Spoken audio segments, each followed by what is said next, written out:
Hello बच्चों, आज मैं आप लोगों को एक बहुत इंपॉर्टेंट टॉपिक कराने जा रहा हूँ आईआईटी जेईई का। आईआईटी जेईई के अंदर ये टॉपिक यूज होता है, इसका नाम है लॉगरिथम।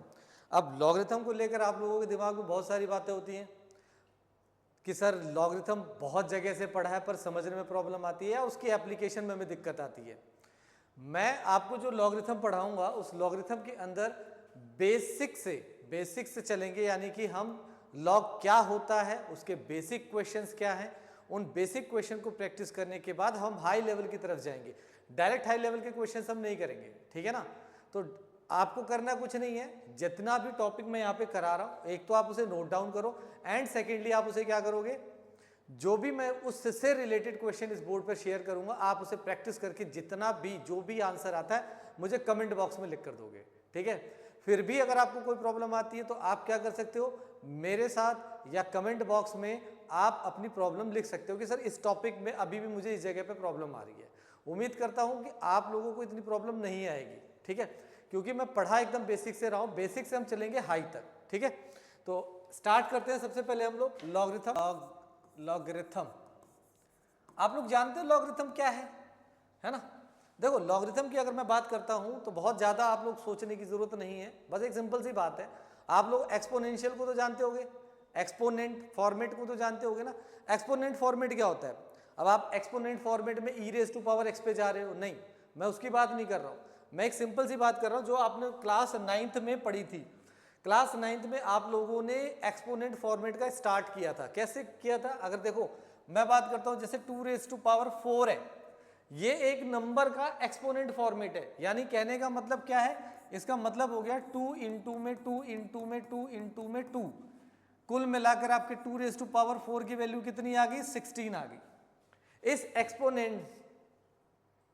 एक्सपोनेंशियल फॉर्मेट में अगर मैं बात करता हूं 3 चीजें होती हैं। अब वो 3 चीजें कैसी हैं और कौन है उसे जान लेते हैं। मैं यहां पर एक नंबर लिया है एग्जांपल के लिए, मैं एक स्टैंडर्ड फॉर्मेट लेता हूं। उस स्टैंडर्ड फॉर्मेट की अगर मैं बात करूं तो वो होता है आपका a raise to power x is equal to the n, ठीक है। ये एक्सपोनेंशियल फॉर्मेट होता है। अब इसमें 3 चीजें हैं, 3 चीजों को अच्छे से समझो फिर हम लॉग की तरफ बढ़ेंगे। सबसे नीचे जो ये a है इसको हम क्या बोलते हैं? बेस, ठीक है। इसे हम क्या बोलते हैं? एक्सपोनेंट, ठीक है। और ये वाला जो पावर है ये क्या है? इसे हम बोलते हैं पावर। कुछ लोग इसे क्या बोल सकते हो? एक्सपोनेंट बोल सकते हो, पावर बोल सकते हो, और क्या बोल सकते हो? इसकी डिग्री भी बोल सकते हो, है ना। जब ये वैल्यू ले लेगा तो इसे डिग्री भी बोलते हैं। ये वाला क्या चीज है? ये वाला हमारा रिजल्ट होता है। रिजल्ट का मतलब जो हमें आउटपुट में वैल्यू मिली है, जिसे हम बोलते हैं वैल्यू, ठीक है। तो ये 3 चीजों पे बेसिकली डील हो रही है।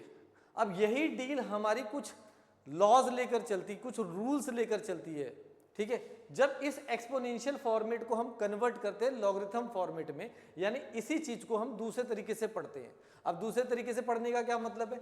देखो मैं अगर आपसे बोलता हूं एक नंबर है मेरे पास 36, ठीक है, मैं कहता हूं 36 लाना है। आप कहोगे सर बहुत सारे तरीके से आ सकता है, आप 4 को 9 से मल्टीप्लाई कर दो 36 आएगा, पर यहां पर 4 और 9 अलग अलग नंबर है। आप कहोगे सर 12 को 3 से मल्टीप्लाई कर दो 36 आएगा, नहीं।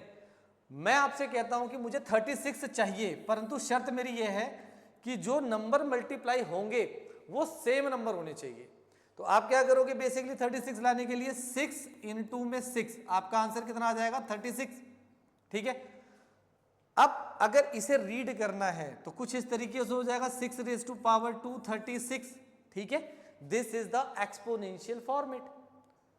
यानी कि अगर मुझे इसे रीड करना है अपनी देसी भाषा में, एक नॉर्मल लैंग्वेज में, तो मैं कहता हूं कि 6 को खुद से 2 बार मल्टीप्लाई करूंगा तो मुझे 36 मिलेगा। बहुत सिंपल है ना। 6 को खुद से 2 बार मल्टीप्लाई करो 36 मिलेगा, बहुत अच्छी बात है।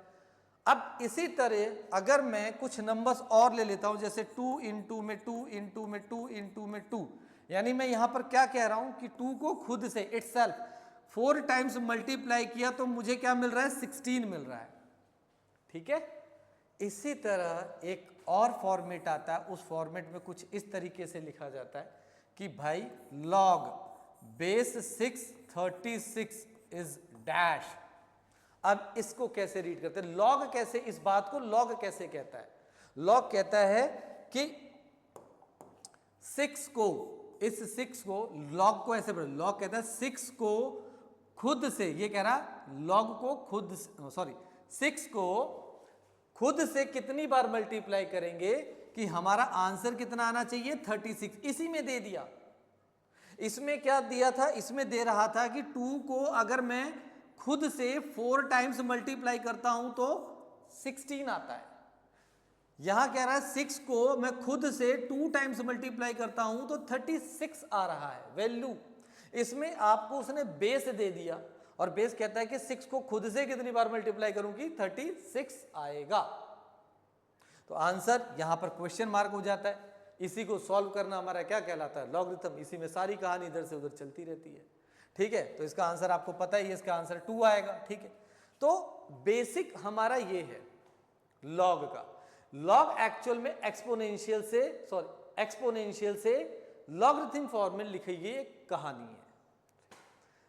तो बेसिक कंसेप्ट हमारा ये है। हम बेसिकली क्या करते हैं, एक्सपोनेंशियल फॉर्मेट। ये कौन सा फॉर्मेट है, एक्सपोनेंशियल फॉर्मेट है ना। एक्सपोनेंशियल फॉर्मेट से हम किस में लिख रहे हैं, लॉगरिथमिक फॉर्मेट में लिख रहे हैं, राइट। बस लॉगरिथमिक फॉर्मेट पढ़ना आना चाहिए। हालांकि आपको बार बार क्वेश्चन में पढ़ना नहीं है, कहीं ये पढ़ने बैठ जाओ, नहीं, मैं तो आपको बेसिक बता रहा हूं। ये बेसिक है कि ये चीज हम करते हैं लॉगरिथम में। ठीक है, पर आपने इस तरह की कोई भी चीज आपके किसी क्वेश्चन में काम नहीं आएगी, ना ही यूज होने वाला है। जो यूज होने वाला है बेसिकली कहां से स्टार्ट होगा, वो यहां से स्टार्ट होगा। अब मेन कहानी स्टार्ट होती है और ध्यान से सुनना है और ध्यान से समझना है। कोई भी पॉइंट अगर आपको समझ में नहीं आया, आप रिवाइज कीजिएगा, दोबारा रिवर्ट करके देखिएगा, पर स्टेप पे आगे मत जाइएगा। मैं पूरी कोशिश करूंगा कि एक एक पॉइंट आपको क्लियर हो, राइट। देखो जैसे करते हैं, मेरे पास है exponential format, a raise to power x is equal to the n। इस एक्सपोनेंशियल फॉर्मेट को मुझे अगर लॉगरिथमिक फॉर्मेट में लिखना है, ठीक है ना, लॉगरिथमिक फॉर्मेट में लिखना है, फॉर्मेट लॉगरिथमिक फॉर्मेट में लिखना है तो बड़ा आसान है लिखना। ठीक है, आप कुछ नहीं करोगे, ये जो पावर होती है इसको नीचे ले आइए और इसको पैरों में लेके जाइए। यानी कि जब आप लॉग लिखोगे तो लॉग कुछ इस तरीके, लॉग के पैरों में, यानी कि बेस आ गया और ये n यहां पर है, ये रहा n, और ये जो नीचे आया था कुछ इस तरीके से x लिख सकते हो। ठीक है, किसी को लिखने में दिक्कत आ रही है तो एक काम करते हैं, चलो ऐसे कर लेते हैं। आपने क्या किया इसमें भाई, आप इस x को नीचे लाए थे, हम x को यहां पर ले आए और ये वाला जो है कह रहा मैं लॉग के पैरों में जाऊंगा, तो इसके पैरों में चला गया। ठीक है, ये लिख दिया हमने। यानी कि हमने एक्सपोनेंशियल फॉर्मेट को किस में कन्वर्ट कर दिया, लॉगरिथमिक फॉर्मेट में। सबसे इंपॉर्टेंट चीज है कि आपको एक्सपोनेंशियल से लॉगरिथमिक फॉर्मेट में कन्वर्ट करना आना चाहिए। ठीक है, तो अब आपको अगर ये बात समझ में आ गई, फिर से चीजों को रिवाइज कर देते हैं। देखो ये वाला कौन सा इंसान है, ये है वैल्यू वाली इंसान है। ये वैल्यू यानी कि रिजल्ट जो हमें मिल रहा था मल्टीप्लाई करके किसी नंबर को खुद से, ये बंदा कौन है, ये बंदा बेस है। ठीक है ना, और ये कौन है, ये हमारा एक्सपोनेंट था, एक्सपोनेंट था, यस और नो, या फिर हम इसे पावर भी बोल रहे थे, या फिर हम इसे क्या बोल रहे थे, डिग्री भी। डिग्री बट कई बार कम यूज होता है, ठीक है ना, परंतु यूज कर सकते हैं हम, ऐसा नहीं है कि नहीं कर सकते, कि इसकी डिग्री इतनी है, ये खुद से इतनी बार मल्टीप्लाई हो रहा है। ठीक है, तो अब आपको क्या हो गया, एक्सपोनेंशियल से लॉगरिथमिक फॉर्मेट में कन्वर्ट करना आ गया। इसी तरह आपको लॉगरिथमिक फॉर्मेट से, यानी कि जैसे आपके पास लॉगरिथमिक फॉर्मेट लिखा है उससे एक्सपोनेंशियल फॉर्मेट आना चाहिए। कौन सा, एक्सपोनेंशियल फॉर्मेट। एक्सपोनेंशियल फॉर्मेट कैसे लिखोगे, कुछ नहीं करना आप लोगों ने, सिंपल सा ये वाला जो पार्ट है, ये इसके सर पर x को चढ़ा दो। ठीक है, तो क्या बन गया भाई, बचा क्या यहां पर, n बचा, log गायब हो गया, a raise to power x। देखो जी हमने एक्सपोनेंशियल फॉर्मेट में लिख दिया, सिंपल है। ये दो चीजें आपको सबसे ज्यादा आनी चाहिए। अब log तो हमने पता लगा लिया कि भाई log ये होता है सर, आपने log बता दिया कि ये स्टेटमेंट देता है कि a को खुद से कितनी बार मल्टीप्लाई करे कि n आ जाए। हमने कहा ठीक है, आंसर आ जाता है x। ठीक है, हम खुश हो गए। अब बात आती है, there is some rules. Direct हम किस पे नहीं जाएंगे, हम इस चीज पर नहीं जाएंगे कि हमने सीधा प्रॉपर्टी करना स्टार्ट कर दिया या क्वेश्चन करना स्टार्ट कर दिया। अभी हम ना क्वेश्चन करेंगे ना ही हम प्रॉपर्टी करेंगे। हम अभी उन फैक्टर्स के बारे में जानेंगे जब हम किसी लॉग को लिख देते हैं, इस लॉग को लिख देते हैं तो इसके ऊपर क्या क्या रिस्ट्रिक्शंस होती हैं। जब हम इस रिस्ट्रिक्शंस को जान जाएंगे तब हम आगे जाकर इनकी प्रॉपर्टी को यूज कर सकते हैं। चलो रिस्ट्रिक्शंस पढ़ते हैं हम लोग।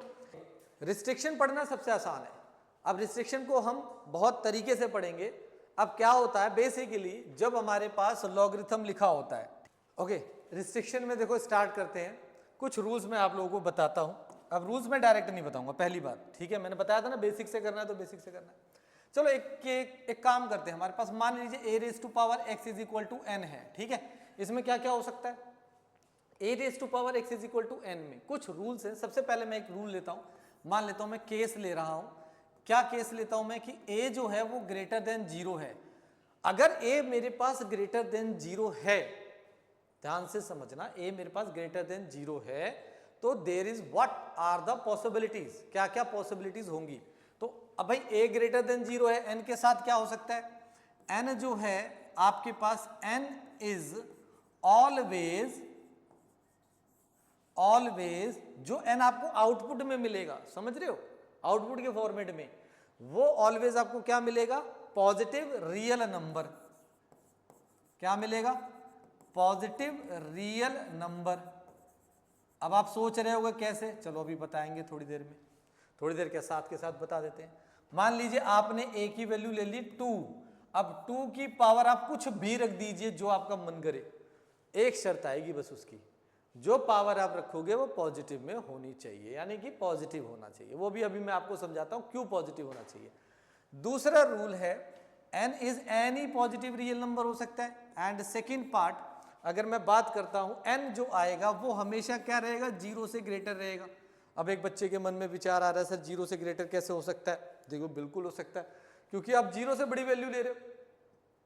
जब आप 0 से बड़ी वैल्यू लोगे तो उस केस में क्या होगा, जब आप पावर लोगे तो पावर ऑब्वियसली कैसे, मान लीजिए आपने यार 0 से बड़ी 0.1 ले लिया, राइट, आप पावर इंफिनिटी मत लेना बस, ठीक है ना, इंफिनिटी की कंडीशन अलग हो जाती है। तो उस कंडीशन में ओके, तो यहां पर क्या आता है, 0.1 ले लिया हमने। अब 0.1 लिया हमने, अब इसकी पावर में 5 रख देता हूं। अब भाई कुछ भी आएगा, परंतु जो भी चीज, जो भी आउटपुट आएगा वो हमेशा क्या आएगा, ग्रेटर देन 0 आएगा। ये 0 तो नहीं होगा ना, 0.1 0 कब बनता है, जब पावर इंफिनिटी हो जाती है। वो टर्म्स भी आगे हम लिखते हैं, ठीक है, वो मैं फॉर्मेट आपको लिख के दे दूंगा कि कब ये 0 बनता है, ठीक है। तो यानी कि अगर मैं a ग्रेटर देन 0 ले रहा हूं तो n तो मेरा पॉजिटिव रियल नंबर देगा कुछ भी, और दूसरी इसके साथ कंडीशन क्या होगी, n ग्रेटर देन 0। एंड तीसरी कंडीशन क्या होती है, अब हम आते हैं सेकंड केस में। पहले वाले केस में आपको याद है हमने क्या लिया था, पहले वाले केस में हमने कहा कि भाई ax is equal to n है तो मैं a ग्रेटर देन 1 ले रहा हूं। जब मैं ग्रेटर देन 0 ले रहा हूं, ग्रेटर देन 0 ले रहा हूं, देयर इज द 3 पॉसिबिलिटी है, x आपके पास एनी रियल नंबर हो सकता है, ये वैल्यू देगा। पर एक बात आती है कि सर अगर गलती से a जो है वो मेरा लेस देन 0 हो गया तो क्या हम लेस देन 0 ले सकते हैं या नहीं ले सकते, तो देखते हैं भगवान क्या करता है, ले सकते हैं कि नहीं ले सकते। मैंने ले लिया a raise to power x is equal to n, और मैं ले लेता हूं a हम ले लेते हैं, केस लगा दिया हमने यहां पर केस, तो केस लगाते हैं a लेस देन 0 लेकर देखते हैं क्या चमत्कार होता है। तो मैंने मान लीजिए a की वैल्यू -2 ले लेता हूं, ठीक है, कुछ एग्जाम्पल बनाते हैं। -2 लिया और इसकी पावर 2 कर दिया तो मेरे पास 4 आता है, वाह, ये तो n आ गया मेरे पास, ये भाई मेरे पास x है, ये तो कुछ भी पुट हो सकता है, और ये वाला बंदा है जो मेरे पास ये a है। तो इसी तरह मैंने -2 की पावर क्या कर दिया, 3। जब मैं -2 की पावर 3 करता तो मुझे आउटपुट में -8 मिल रहा है, और खुशी होगी, चलो आउटपुट तो आया।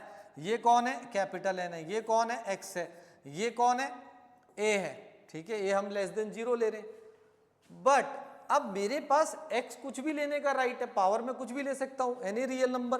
तो मैंने क्या किया, एक स्पेशल केस किया, -2 की पावर मैंने ले लिया 1/2 ले सकता हूं मैं, x तो ले सकता हूं ना, a मेरा जो है वो।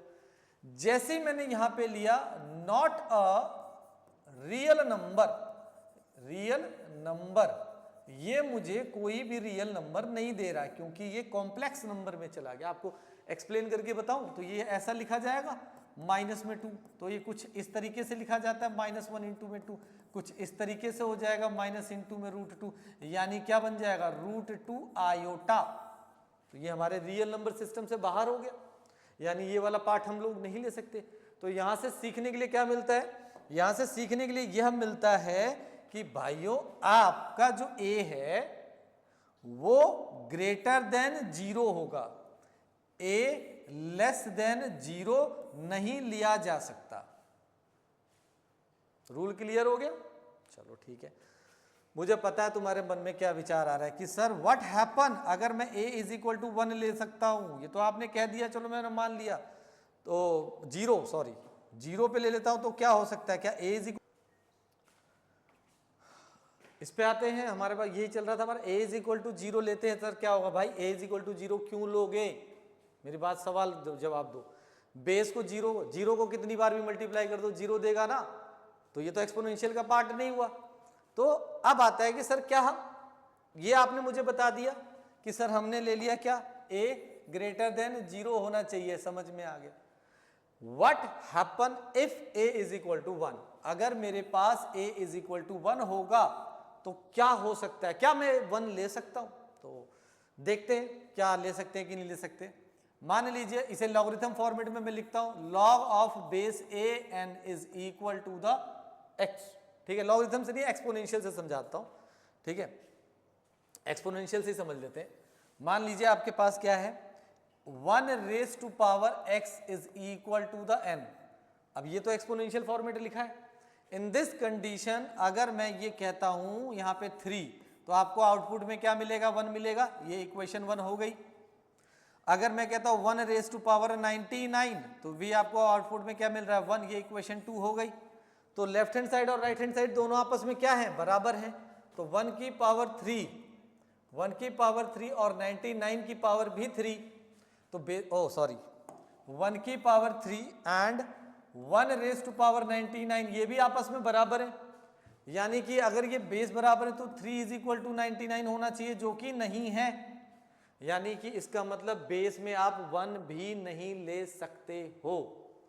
तो कुछ चीजें अब हमें क्लियर होती जा रही हैं, यानी कि लॉगरिथम की अगर मैं बात करता हूं तो जो मेरे पास ये लॉगरिथम होता है, यानी कि log of base a n is equal to x, तो इसके ऊपर a के ऊपर रिस्ट्रिक्शंस आ गई।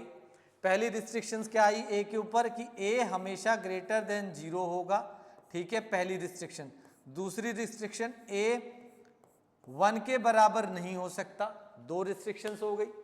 इसी तरह n के लिए आप लोगों ने लिखा n हमेशा क्या रहेगा, ग्रेटर देन 0 रहेगा, ठीक है ना, ये n हमेशा पॉजिटिव आएगा ना, ये बात हमने सीख ली कि n पॉजिटिव रहेगा, ओके, ग्रेटर देन 0 रहेगा, और इसका a ग्रेटर देन 0 रहता और a 1 नहीं हो सकता। ये बेसिक 3 रूल हैं, जिसे मैं फिर से दोहरा रहा हूं कि log of base a is equal to n, किसी भी क्वेश्चन को सॉल्व करने के लिए बेसिक 3 रूल आपको पता होने चाहिए।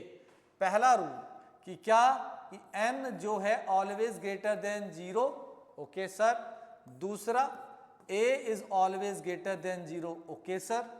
तीसरा a इज नॉट इक्वल टू 1, ये 3 रूल्स आपने हमेशा चेक करने हैं। सिंपल वाले क्वेश्चन, वैल्यू वाले क्वेश्चन आएंगे तो उसमें आपको दिख जाएगा, जिसमें x निकालना है, रेंज निकालनी है, इस तरीके के क्वेश्चन आएंगे, तो उसमें आपको बेसिकली यही तीनों रूल से गुजरना होगा, फिर आप क्वेश्चन सॉल्व करोगे तब जाकर आपका आंसर आएगा, ठीक है।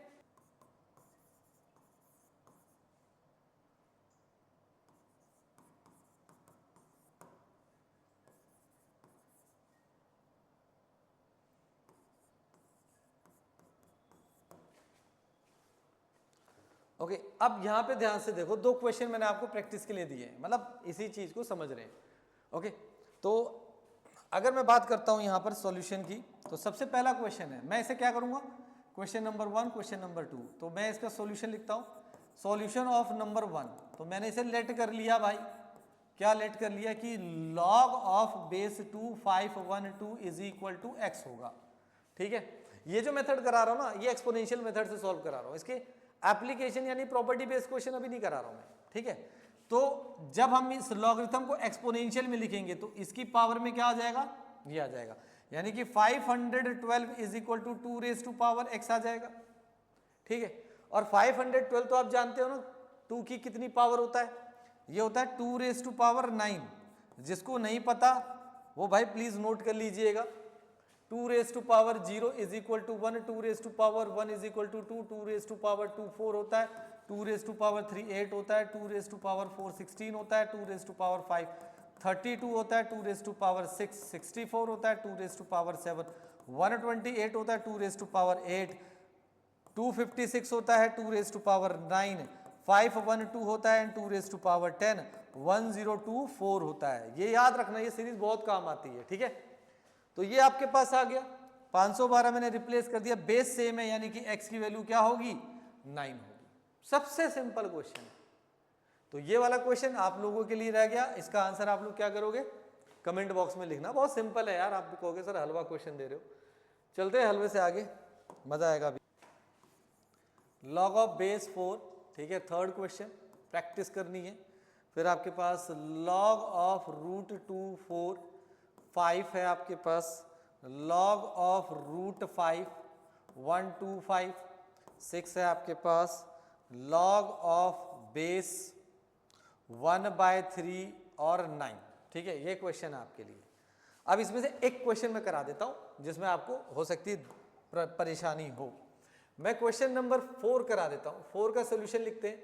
तो सबसे पहले क्या करोगे, let log of base root 2 4 is equal to x, ये मैंने लेट कर लिया। जैसा रूल लगा रहे थे वैसा ही रूल लगाएंगे, इसको हम यहां पर ले जाएंगे तो ये क्या हो जाएगा 4 is equal to the root 2 की पावर x आ जाएगा। ठीक है जी, ओके। अब 4 क्या होता है, 4 बेस में अगर हम प्राइम फैक्टराइजेशन करते हैं तो इसका क्या मिलता है भाई, ये मिलेगा इटसेल्फ 2 से मल्टीप्लाई होगा। अब ये क्या है 2 raise to power 1/2 whole raise to power x। देखो कई बच्चों ने 9th अगर अच्छे से नहीं पढ़ी है तो उनको सबसे ज्यादा दिक्कत आ सकती है किसके अंदर, लॉगरिथम में। 9th में जो बेसिक रूल थे, जैसे ये वाला रूल था a raise to power m whole raise to power n, यदि लिखा होता है तो a raise to power m n हो जाएगा ये। ठीक है, इन दिस सिचुएशन आपके पास क्या आएगा यहाँ पर 2 रेज टू पावर 2, और इन दोनों को यदि मैं मल्टीप्लाई कर देता हूं तो x डिवाइडेड बाय 2 आएगा। अब इन दोनों का बेस क्या है, सेम। ये क्या हो सकते हैं, कंपेयर। तो जब मैं कंपेयर करता हूं तो 2 is equal to x divided by the 2, इसे इधर लाकर मल्टीप्लाई कर दीजिए, x की वैल्यू कितनी आ जाएगी 4।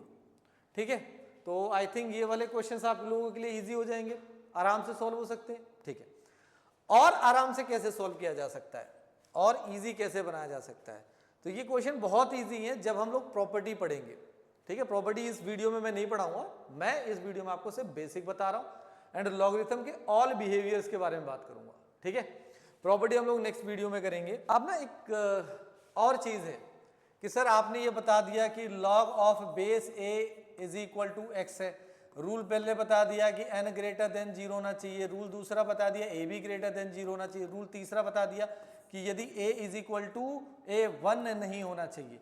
पर एक सवाल उठता है कि सर अगर n 1 हो गया तो क्या होगा। ये बात अच्छा सवाल है कि सर n 1 हो गया तो कोई स्पेशल केस माना जाएगा। तो देखते हैं, चलो मैं मान लेता हूं if n is equal to 1 हो गया तो ये क्या लिखा जाएगा, लॉग ऑफ बेस 1, यही होगा ना।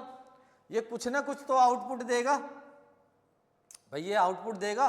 तो ये आउटपुट मान लीजिए x देता है ना।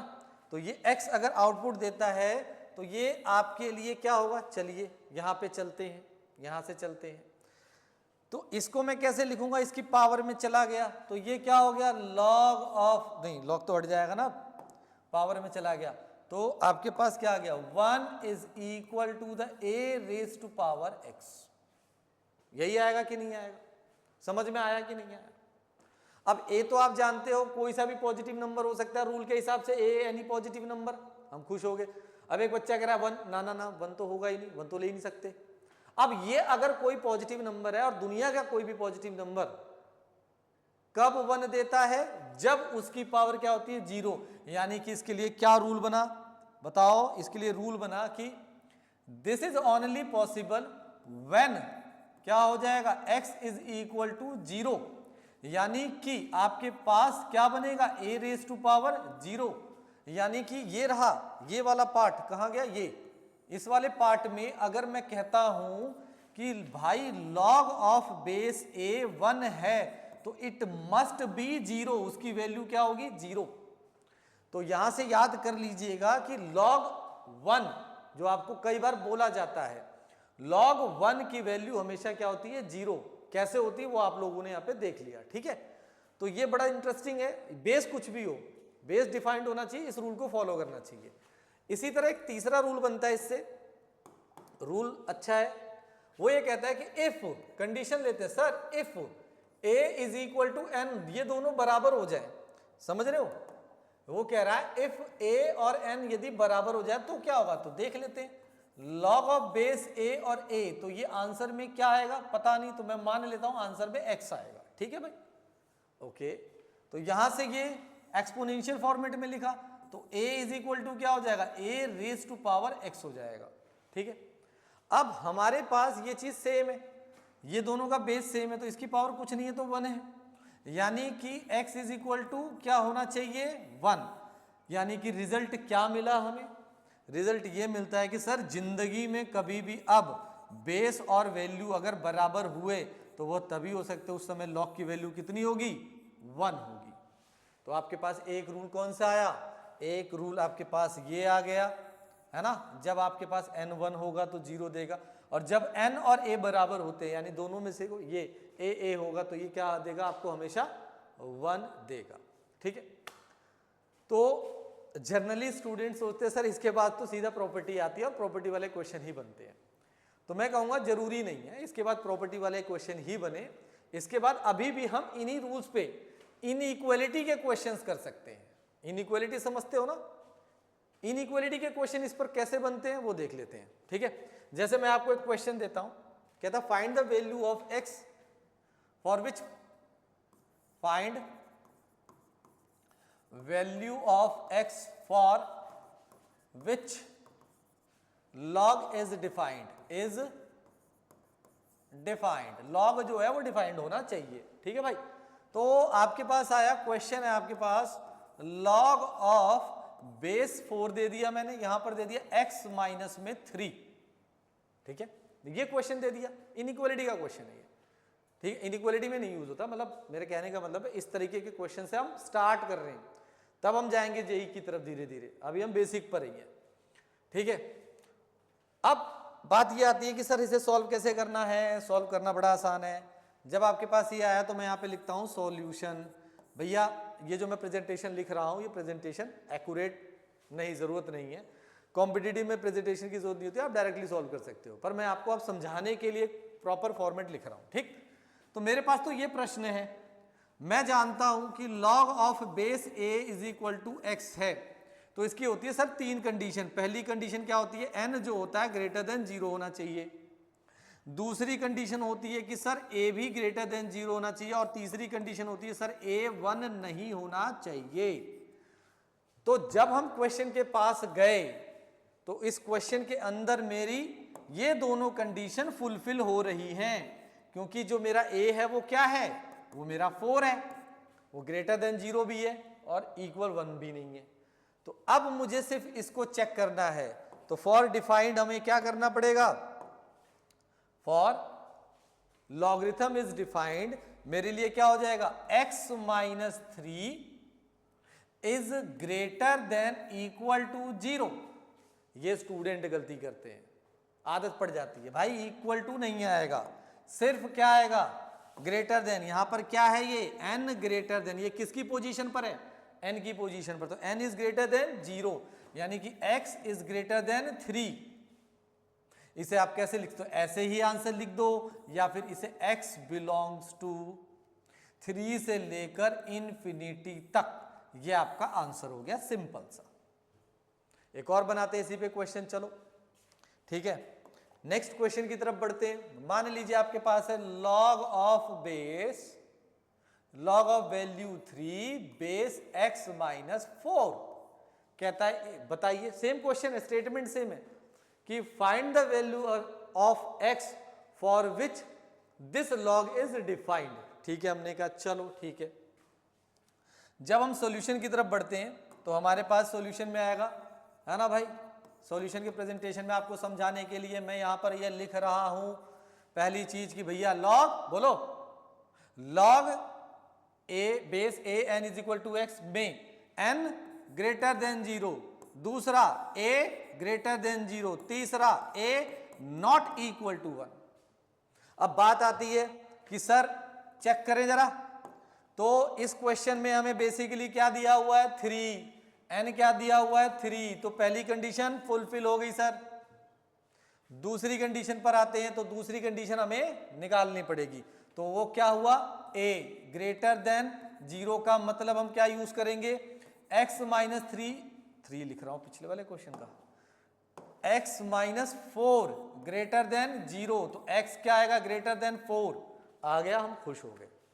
पर अभी दूसरा रूल बाकी है। दूसरा रूल ये कहता है कि a नॉट इक्वल टू 1 भी होना चाहिए। ये रूल नंबर 1 लगाया हमने, ये हम दूसरा लगा रहे हैं। तो इस कंडीशन में x माइनस में 4 इज नॉट इक्वल टू 1, यानी x is not equal to 5। भाई ये इधर चला जाएगा ना, ऐड हो जाएगा। अब जब इसका फाइनल आंसर लिख रहे होगे तो आप कैसे लिखोगे फाइनल आंसर को? फाइनल आंसर में आपका आएगा कि सर ये तो हमारे पास है 4, ये लो जी ओपन इंटरवल लगाया 4, और 4 से कहता है ग्रेटर, तो हम चल दिए ग्रेटर की तरफ, परंतु रास्ते में हमें पड़ गया क्या 5 पड़ गया 5, जो कि हमें नहीं लेना। तो इसको कैसे लिखा जाएगा? इसको बहुत सिंपल तरीके से लिख सकते हो, x belongs to minus not minus, x belongs to 4 से लेकर 5 यूनियन 5 से लेकर इंफिनिटी। एक तरीका ये है। एक तरीका ये है कि आप ये भी बोल सकते हो x बिलोंग्स टू 4 से लेकर इंफिनिटी माइनस 5। आप ये भी लिख सकते हो कि 4 से इंफिनिटी जा रहा है, आप उसमें से 5 को माइनस कर सकते हो। उम्मीद करता हूं आप लोगों को ये वीडियो और ये कंसेप्ट अच्छे से क्लियर हो गया होगा। अगर आप लोगों को ये वीडियो बहुत पसंद आई है तो अपने उन फ्रेंड्स के साथ शेयर करो जिनको लॉगरिथम में प्रॉब्लम आ रही है। वो नेक्स्ट वीडियो में बनाऊंगा प्रॉपर्टीज पे। प्रॉपर्टीज के बाद फिर हम जेई के क्वेश्चंस की तरफ चलेंगे, स्टेप बाय स्टेप आगे बढ़ेंगे। आप लोगों को असाइनमेंट की या एक्स्ट्रा क्वेश्चंस की टेंशन लेने की जरूरत नहीं है, वो मैं आपको वीडियो के साथ प्रोवाइड करता रहूंगा। ठीक है, उम्मीद करता हूं आपको पसंद आया। प्रैक्टिस जरूर करनी है, प्रैक्टिस ही आपको परफेक्ट बना सकती है। Okay, thank you, all the best.